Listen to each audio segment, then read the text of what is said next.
Did you know that the acid-alkaline balance in the food that you're eating affects many things?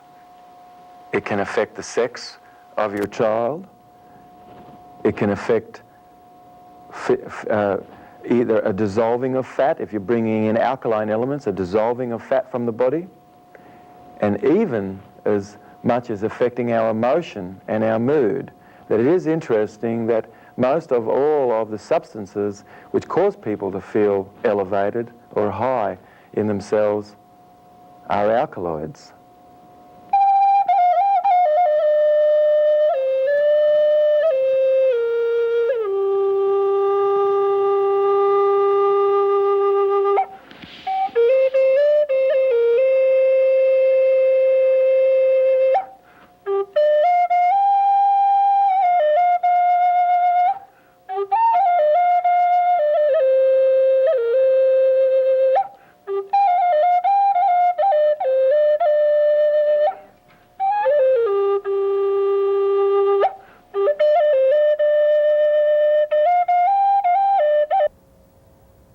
Welcome to the Universe Inside Our Mind. This is Dr. David Jubb, and my name is Annie Jubb. Welcome today. Today we're going to be talking about living in the moment. So, living in the moment, what does that mean? What does that mean to you, David? Why don't you tell us a little bit about it? Living in the moment is really living in this present now, letting go what it was, that's the past and the future, and really this is very bright and shiny and being associated more in this present tense, basically. Okay, that's very interesting. Being associated in the present tense, what does that mean? Well, as you're feeling excellent and you're moving more towards feeling excellent, excellence and feeling pleasant causes us to be more associated versus somebody who would have felt averse. Typically, the right idea is to be sort of, more dissociated, actually, and to leave behind what is aversive and move more toward what is pleasurable. And so toward and within, a person is more associated, and outside and away from people tend to be more dissociated. Interesting. So if I'm is it true to say if I'm in a more pleasurable state, I have at least the opportunity to be living in the moment? It's more than likely that as you're feeling pleasant in yourself, that you're living more in the moment, because it causes us to be more associated here and now, basically. So what are other things that we can do to become more associated? It seems like the society sort of reinforces dissociation. Yes. Well, first of all, we could talk a little bit about actually what is actually happening behaviorally as somebody is living more in this present. For instance, as we're living more in the present, we're more attuned to the outside world. Our heart is directly over and in front slightly of our buttocks, more or less. The eyes are soft and moist and relatively unblinking. And a person is a little bit more open, in their posture in this way. Typically, we reward people more for being, present and more outside versus, less than present. And if somebody was having had internal dialogue, it's possible that they might less than really be in the moment. Internal dialogue, what does that mean? Internal dialogue? Internal dialogue is an example of any kind of internal processing, like when somebody would have a memory.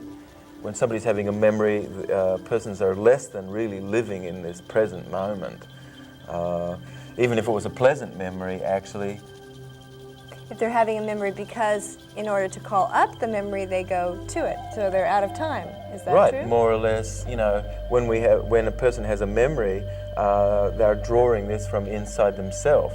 So, people could be eating a good meal, and they could have had a memory of something about the past whilst they're having their meal, and they might less than really be present for having this good meal. That reminds me actually of an interesting thing about fear. I've I've found that actually with fear is like an out of time, out of the moment experience. Because actually, even if we're living through some traumatic, getting mauled by a bear in a car accident or whatever it would be, there's really no fear in that moment. It's time might be slowed down, or time might be changed or altered a little bit, but there's really no fear until like afterwards or before it. Like the intrepidation of it might happen, or oh, I almost got killed, kind of a thing at the end. But like fear, whenever I feel fear, it reminds me that I'm actually living out of the moment, and so then I become more associated and in the moment. Living in the moment. That is true. That is really wonderful, what Annie has said, because every emotion that we feel has physiology, and there is a content which is possible to look for in the emotion. So, for instance, if somebody was feeling had felt some anxiety, whilst that person would have been feeling that anxiety, the structural content of the emotion of anxiety would have been a person's feeling less than possibly able to manage the time of things, or less than being able to manage some circumstance. Whereas the example of someone having felt fear, this is about something unknown, a bringing of something unknown into the circumstance. Fear typically is something which is unknown, and so what Annie said is that it's an out of time context when somebody would have felt fear, and because it's something that is more or less unknown, and when somebody's living more in the present, we're living a little bit more with what is known, what we do have an understanding about, what we do believe versus what I don't believe, letting belief go and coming more from experience, basically. So whenever you ask a person to access information that's beyond their present sensory awareness, people go through a series of accessing cues to access this. And these accessing cues... To access the memory itself, or...? Right. Okay. So if you asked me to remember my mother in some moment, visually, it's possible that you would see me, draw my eyes up to this quadrant, maybe I have a finger snap or something like this, and all these things are more internal processing, and the degree to which somebody would have been internal processing, it means the person might have less than being here now, basically. And therefore not less than living in the moment. So go ahead. Well, I was just going to ask you a little bit about neurology, but did you want to say something else before we go into that, or? No. I'm interested in the neurology behind it. Like, you're you often describe this part of the brain to do with interest and learning. What's up with that? Well, in whole brain functioning, which is the training program that we have around the country, interest and pleasure is the major element which integrates the brain. And interest and pleasure causes more whole brain patterning, causing us to be more in the moment, more in our present tense of things, basically, which, by the way, for the viewers at home, maybe the second part of this program, we can talk about some things that they can be doing at home that you can be more aware of, living more in the moment. Something which I would like, there's quite a few places which we could go, to in this topic of living in the moment, and something I would like to mention right now, which is really one of our platform teachings in whole brain functioning, is about living in unconditional being and living in a state of non-projection, and what happens as a result of people living more in unconditional being and living in a state of non-projection. Okay, so non-projection, that's very interesting to me. What is that, to non-project? Okay. Projection is wherever it is that I had some behavior, or I would have behavior, that this behavior was as a result of my feelings of wanting somebody else to change. Wherever it is that I have had behavior where I've wanted somebody to change, this is projection. And wherever I would have my behavior caused because I wanted somebody else to change, you know, this is projection, and typically, you know, I've got to wash my energy field after that, and then we do all kinds of things to wash our energy field, and whilst I would have done this, I would have been living less than in an unconditional being, and you know, at home, the more that it's possible to be more at one, the more that it's possible to be more in a state of pleasantry, basically, and we're living in a state of joy, which is a more inclusive word than pleasure, because it's possible for someone to feel a little pain from their training or something, and yet, whilst they're training, and yet feel joy. So joy is a more encompassing word. And we just have one more minute before we take a small break. What does it mean to wash your energy field? Washing our energy fields, people often are doing all sorts of things to get back to their state of equilibrium, because our thoughts and our behaviour is continuously tuning our being, basically. And so sometimes a person has to have a good meal, they've got to go to the temple maybe and pray or something, or do some chanting, or they put some good music on, or, you know, they go to the movies, or, you know, or they sit and they've got to have a good conversation or something to actually orchestrate their energy field, basically. This is what I call washing our energy field. Interesting. That's so fascinating. If you're interested to catch David live, we do a Tuesday night lecture here in Manhattan every Tuesday night at 8 o'clock, and that address is 208 West 13th Street. So you can come on down and catch David live, and I'm very often there too. And we're also have a school here, an educational program where we're teaching people to care for other people. How to care for their bodies. Educating doctors of the future, and these doctors are called Phoenix physicians, and they're here in this country. We're quite a bit in New York City, and now we're in San Francisco, we're in San Diego, we're in Louisiana, we're in Oklahoma, we're in Chicago, and we're in other places. Right around the country. So maybe we'll talk a little bit more about the Phoenix Physician Program when we come back for the second half of our show. Stay tuned.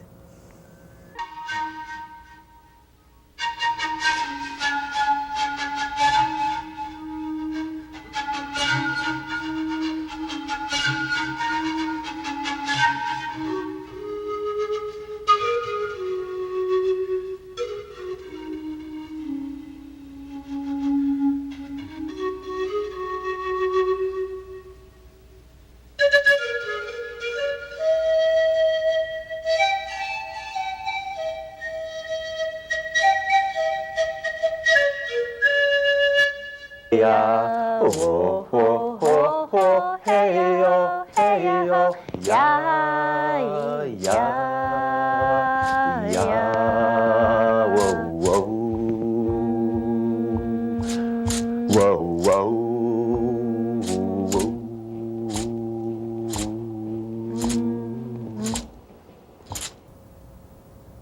Hey, welcome back to Universe Inside Our Mind.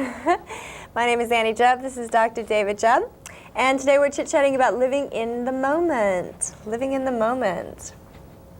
And so we were talking about how we were going to offer the people at home the opportunity to, you know, some things that they can do to be living more in the moment.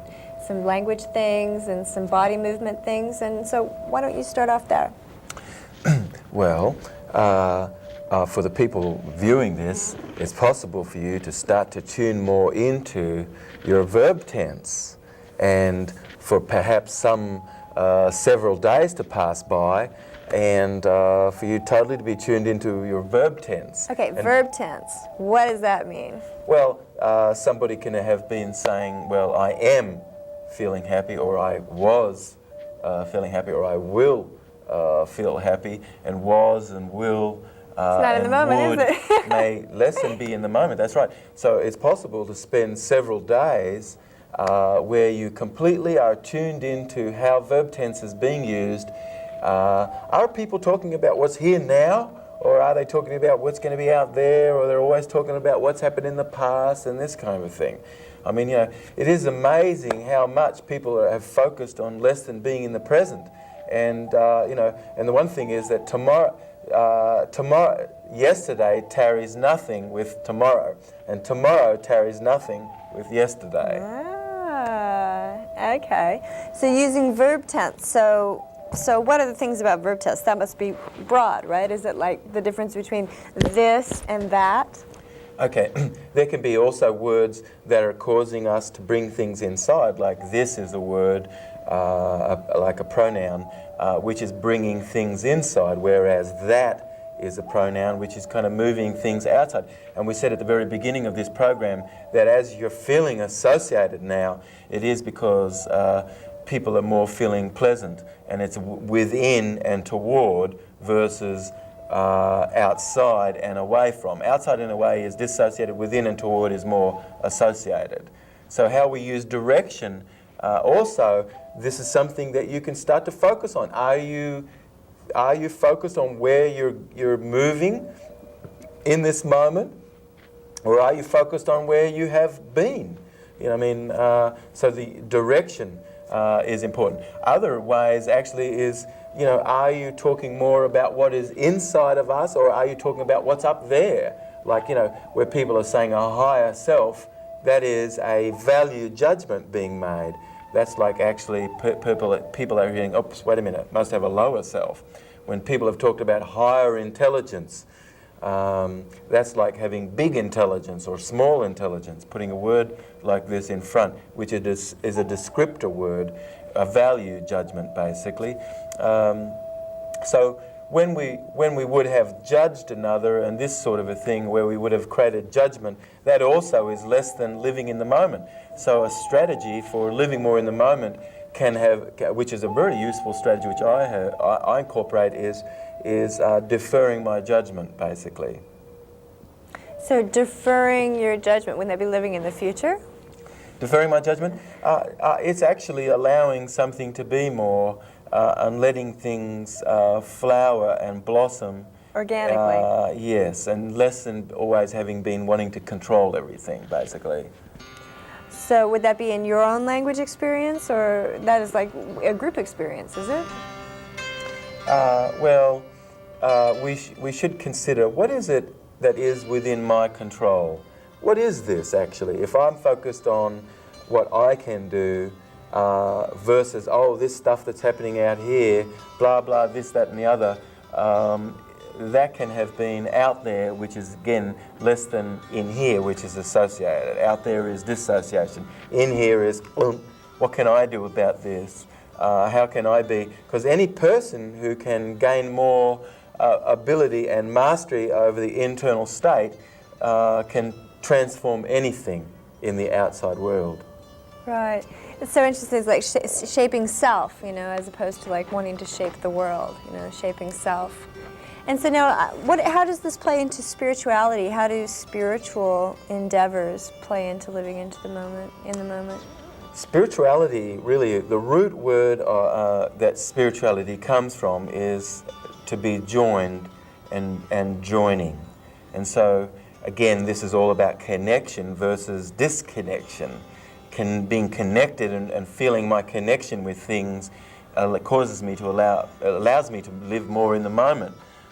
Versus having had a still shot, you know, a still picture, or having had good and bad, like try to put something in a bucket more or less, or on and off type processing, which really doesn't really happen much in nature. It's more a flux of a whole of something. So what is, that was a lot of cool stuff that just went by there. What is on and off type processing? On off type processing is where somebody would have process things in a judgment way. Like, for instance, somebody would say, oh, that's a bad cloud, or gee, that tree looks like it's growing wrong. I mean, we might not say things like that because it's obvious, but people are saying things like this to other human beings, passing judgment over people, and then thus having lived in less than unconditional being, which we started out by saying that whenever we live in unconditional being, it causes us to live more in the present versus having made judgment, basically, or come from judgment. You know, so other kinds of things actually about living in the moment is, what kind of a voice tone do you use? Are you communicating in a way where you're communicating just to the person listening, or could you have communicated in a way that was way past the person? Is the voice that you're listening to pleasant? You know, is it like a song actually? Are you aware of how interesting this is? You know, the voice that you use. I feel like these are the kinds of qualities and things we really need to foster more, and it is interesting, and we are going to be doing a show on this about gender. It is interesting that females tend to be educated more in the social arts, and males tend to be educated more in the anti-social arts, and so it tends to be that a woman's voice can tend to be more aware of whether or not what she's saying and how she is attractive and interesting, versus the male, which, because his voice has been conditioned to cope with the antisocial side of life, where he's, you know, been conditioned to commit legalized sin. Such as a war. Yes. And so there's all these antisocial behaviours that males have been rewarded for. Males typically are rewarded for frowning, versus females tend to be rewarded more for smiling. Anyway, this is another show. But living in the moment really requires me becoming more aware of the interest and pleasantry of things, basically. Interesting. So there is a tonal band that's much more pleasing to hear. And just as you were talking about males and females, I was just kind of commenting to myself that females have a tendency to go a little higher and faster, and males have a tendency to go a little slower and deeper with their tonal range. Would you say that's accurate? Oh, yes. A higher, faster tone can cause people to less than remain in their bodies, versus a tone which is softer and more kinesthetic. Males' voices tend to be more kinesthetic, and we hear kinesthetic sounds which are deeper and more spaced out sounds as being close by us, whereas piercing, high-pitched sounds are more penetrating, and it's a sound which carries and moves us further away and brings us out of ourselves to more into visualizing like things versus inside feeling more. Interesting. So, any other... It's so amazing that there's so much actually that's possible for us to talk about as far as living in the moment. We hardly really have talked about posture and how this relates, and all kinds of ways of having thought. Yes, and body movement, because you're known as a body language expert actually around the country. So give us one little tip, actually. Give us one body language tip, because everybody loves that. What can I do to be more associated in my body language? You'll notice that if you're asking someone to do something, you probably want to ask somebody to do something who's like they're a little forward, they're moving a little forward, you know, versus having asked someone to do something who was leaning back, you know. Somebody who's leaning forward is going to be much more likely to respond. Moving forward is somebody who's more associated into the moment versus somebody who was leaning back. And these kinds of things are subtle.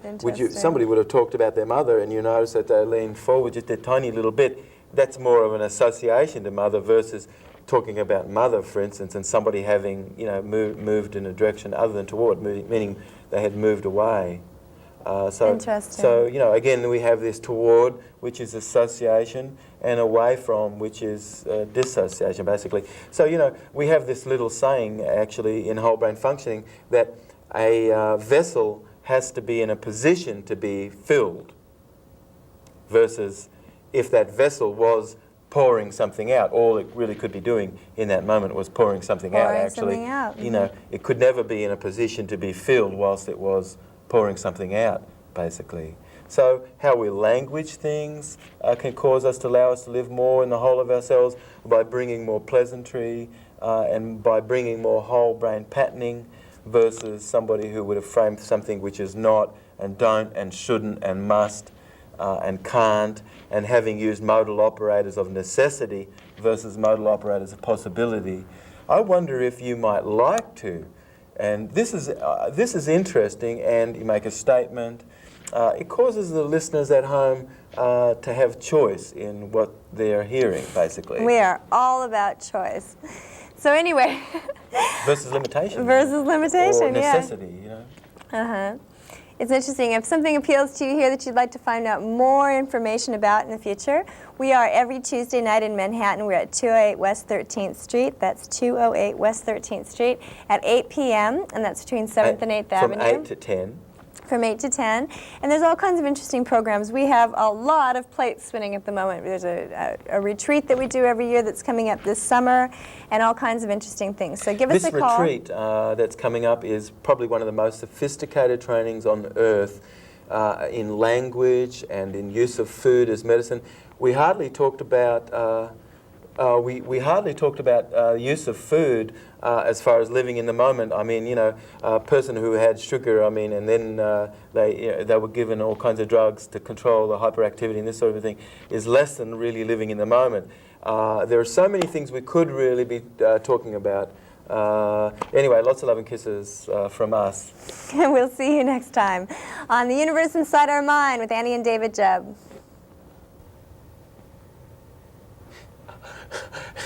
Just kidding, folks. You know, gosh, white bread. We have little cured ham here and things like this. Talking about hyperactivity and the kids at school, and then kind of drugging them and that sort of thing. To kind of, I mean, we've got things in here which is a major drug. We've got cured ham, which is a dirty word, cure, because it means to pickle things. Basically, that word cure that you hear used. That is a dirty word. It means to pickle things, and when you cure leather, you basically pickle it, basically. But we've got some white bread here, we've got a little ham, we've got mustard, and we've got a few things in here. We've got some like iceberg lettuce, which hardly has anything in it at all. This is the kind of food that kids are eating at school. How is it possible for anybody to live in the moment if we're only being given food like this? Basically, the sugar is going to be released by the liver. For the most part, it's not even going to be recognized by the liver and cause a hyperactivity, basically. So that is really, really something. Anyway, be kind and be gentle with this information. Hormones. Just about everybody could use more hormones. And what is the most effective way to bring hormones into our diet? Seeds and nuts, especially shiny little seeds. So either chew them really well, sprout them, or grind them to a fine meal and add them to all kinds of things to bring more hormones into your diet.